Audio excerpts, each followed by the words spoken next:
যৌতুক মামলা হওয়ার কারণে অনেকেই ভুল করে থাকেন।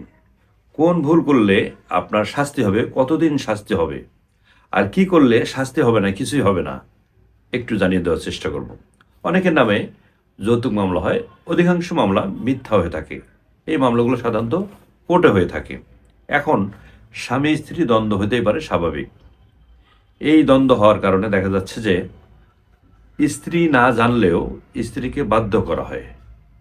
স্ত্রীর যে মা থাকে, অথবা বাবা থাকে, অথবা বোন থাকে, অথবা তার বাড়িতে কোনো আত্মীয় স্বজন থাকে, অথবা তার নিকট আত্মীয় যে কোনো একজন তাকে উস্কানি দেয়, পরামর্শ দেয়, জোর করে তাকে কোর্টে নিয়ে গিয়ে তাকে বাধ্য করায় মামলা করার জন্য। অনেক সময় স্ত্রী জানেন না কি হয়েছে, তিনি শুধু বলে যে এখানে একটা সিগনেচার করো, এখানে একটা সই করো। স্ত্রী সই করে ফেলে, কিন্তু আসলে জানে না কি মামলা করতেছে, কোন ধারে মামলা হচ্ছে, কিছুই জানেন না। অনেক সময় জেনেও করেন। যেটা হোক, এই মামলাগুলো সাধারণত মিথ্যা হয়ে থাকে কিন্তু বেশি। এই মিথ্যা মামলা হওয়ার কারণে কিছু কিছু মানুষ আমরা পালিয়ে থাকি, হাজিরে দেই না, গুরুত্বই দেয় না যে মিথ্যা মামলা কী করব, তাদের কি পরিণতি হয়। প্রথমত বলি, যদি আপনি মিথ্যা মামলা জানার পরে এই মামলা যদি হাজিরা না দেন, কোনো যোগাযোগ না করেন, মোকাবেলা না করেন, সেক্ষেত্রে কতদিনের শাস্তি হতে পারে। এই যৌতুক চাইলে, যৌতুক চান আর না চান, যৌতুক আইনের ধারায় যদি মামলা, যৌতুক আইনের 3 ধারায় যদি মামলা শুধুমাত্র যৌতুক চাওয়াকে কেন্দ্র করে, সেক্ষেত্রে আপনার সর্বনিম্ন 1 বছর, সর্বোচ্চ 5 বছর শাস্তি হবে, অথবা জরিমানাও করতে পারে 50,000 টাকা। এটা হচ্ছে যিনি বিচারক, তিনি অপরাধের গুরুত্ব বিবেচনা করে আপনার এই শাস্তিটা দেবেন। এখন এখান থেকে বেরিয়ে আসতে গেলে আপনার কী করতে হবে? এখান থেকে বেরিয়ে আসতে হলে অবশ্যই অবশ্যই আপনাকে একটু সচেতন হতে হবে, একটু সতর্ক থাকতে হবে। কীরকম? যখন জানলেন আপনি মামলা হয়েছে, আপনি কোনো করবেই যে মিথ্যা মামলা হচ্ছে আমি কিছুই করবো না, এরকম না। যদি হয়েই যায়, সেক্ষেত্রে আপনার প্রথম কাজ হলো একজন আইনজীবীর পরামর্শ নেওয়া। তার মাধ্যমে আপনি মোকাবেলা করবেন যে আমি এই সময়, ঘটনার সময়, ঘটনার তারিখ ও সময়ে আমি অমুক জায়গায় ছিলাম, এই যে তার প্রমাণ। ঘটনার তারিখ আর সময়ে এই জায়গায় উনি যে বর্ণনা দিয়েছেন, সাক্ষীর যে সাক্ষীদের নাম ঠিকানা দিয়েছেন, সাক্ষীরা এখানে আদৌ ছিল না, তারা, আমি তাদেরকে দেখি নাই, তারা দেখছে কিনা তারা প্রমাণ করুক। অর্থাৎ আপনি যে ছিলেন না, এই জিনিসটা তাদেরকে বিজ্ঞ আদালতকে প্রমাণ করাতে হবে আপনার আইনজীবীর মাধ্যমে। তো প্রথমত আপনাকে একজন আইনজীবী মাস্ট ধরতে হবে, আইনজীবী শরণাপন্ন হইতে হবে মাস্ট।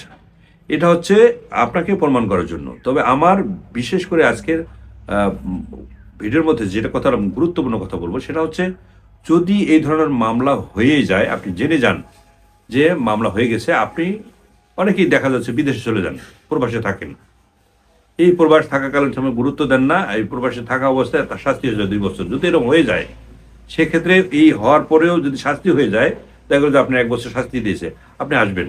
1 বছর শাস্তি হলে সাধারণত নিম্ন করে আপনি জামিন করাতে পারবেন।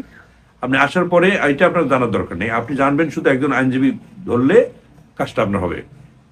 আইনজীবীকে ধরে তাকে আপনি সকল এভিডেন্স দেবেন, আপনি কত তারিখে বিদেশ গিয়েছেন, ঘটনার আগে নাকি পরে বিদেশ গিয়েছেন, তারপর ওই ঘটনাস্থলে যারা সাক্ষী ছিল, আপনার সাক্ষী যারা ছিল, তাদেরকে আপনি রাখবেন, ওই তারিখে আপনি কোথায় ছিলেন, অর্থাৎ ওই তারিখে আপনি ঘটনাস্থলে ছিলেন না, এটা প্রমাণ করাবেন। আর যদি না করেন, তাহলে এটা একসময় কিন্তু ট্রায়াল হবে, বিচার হবে। যখন মামলাটা ট্রায়ালে যাবে, 2 পক্ষ সাক্ষী জেরা করবে, পাবে না। যখন পাবে না, আপনাকে আবার পত্রিকায় বিজ্ঞাপনও দিতে পারে। যখন পাবে না, তখন কিন্তু আপনার বিরুদ্ধে শাস্তি হবে। তার আগে আপনাকে শাস্তি দেওয়ার কোনো সুযোগ নেই, যদি আপনি মোকাবেলা করেন। সবচেয়ে কথা হচ্ছে, সত্য হোক আর মিথ্যা হোক, যৌতুক আইনে আপনার যদি কখনো মামলা হয়, 100% আপনাকে মোকাবেলা করতে হবে। যদি মোকাবেলা না করেন, অহেতুক আপনি শাস্তির মুখোমুখি হবেন। ভুল পথে পা দিলে আপনার অবশ্যই শাস্তি হবে। আমরা অনেকে জানি না, না জানার কারণে ভুলগুলো হয়ে থাকে। বিশেষ করে গ্রাম অঞ্চলে যে প্রান্তিক মানুষগুলো আছে, এই মানুষগুলো সাধারণত এই ভুলগুলো করে থাকেন বেশি, যে আমরা মোকাবেলা করি না। আপনি 1,000 আর 2,000 যদি যাইতে না পারেন, সমস্যা নেই তো। আপনার যে আইনজীবী আছেন, তার মাধ্যমে আপনি টাইম পিরিয়ড দেবেন, আপনি সময়ের আবেদন করবেন যে এই সময় আমি অসুস্থ, যেতে পারছি না, একটা কাগজ দিয়ে দেবেন, একটা সার্টিফিকেট দেবেন, কোর্ট সার্টিফিকেট দিয়ে দেবেন। তো তার সাথে পরামর্শ করেন আপনার আইনজীবীর সাথে, দেখবেন যে আপনাকে ওই দিন হাজিরা না দিলেও আপনাকে উনি চালিয়ে নিতে পারবে। কিন্তু বারবার এই কাজটা করা যাবে না। 1 বা 2 বার আপনার এরকম হতে পারে, কিন্তু আবেদনের মাধ্যমে একটু করতে পারেন। কিন্তু একেবারে আপনি গুরুত্ব দেবেন না, যাবেন না, এমনটা করা যাবে না, তাহলে কিন্তু ওয়ারেন্ট হবে।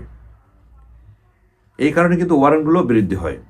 আমরা কেন ওয়ারেন্ট বৃদ্ধি হয় সেটাও জানি না, এই কারণে কিন্তু ওয়ারেন্টগুলো বৃদ্ধি হয়। এই যে ঘটনাগুলো অনেকেই জানেন না, না জানার কারণে ভুল হয়, ভুল থেকেই এই জিনিসগুলো তৈরি হয়। শাস্তি হয়, জেল জরিমানা হয়, দেখা যাচ্ছে যে ওয়ারেন্ট হয়, সমন যায়, কেন এত দরকার নেই। আপনি যদি একটু সচেতন থাকেন, একটু সতর্ক থাকেন, যে কোনো মামলা আপনি মোকাবেলা করতে পারেন। না জানা মানুষগুলোর জন্য এই ভিডিওটি শেয়ার করে দেবেন। আপনার শেয়ারের মাধ্যমে ওই লোকটার উপকার হতে পারে, আরেকজনের উপকার হতে পারে। যে যেখানে আছেন ভালো থাকবেন, সুস্থ থাকবেন, নিরাপদে পথ চলবেন। আসসালামু আলাইকুম।